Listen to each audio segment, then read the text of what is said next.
மயிலாடுதுறை மாவட்டம் சீர்காழி அருகே காரைமேடு மணல்மேடு கிராமத்தைச் சேர்ந்தவர் மருது பாண்டியன்.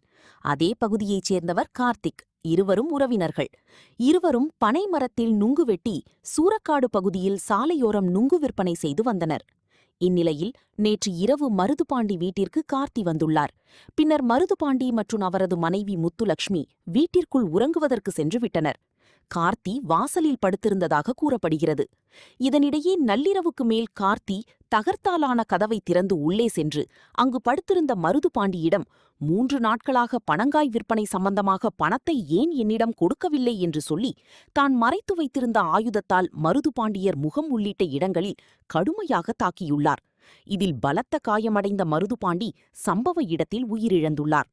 இதுகுறித்து தகவலறிந்த சீர்காழி போலீசார் சம்பவ இடத்துக்கு நேரில் சென்று விசாரணை செய்து மருதுபாண்டியன் உடலை கைப்பற்றி பிரேத பரிசோதனைக்காக சீர்காழி அரசு மருத்துவமனைக்கு அனுப்பி வைத்ததுடன் வழக்கில் தொடர்புடையதாக மதுபோதையில் உள்ள கார்த்திகை கைது செய்து விசாரணை மேற்கொண்டுள்ளனர்.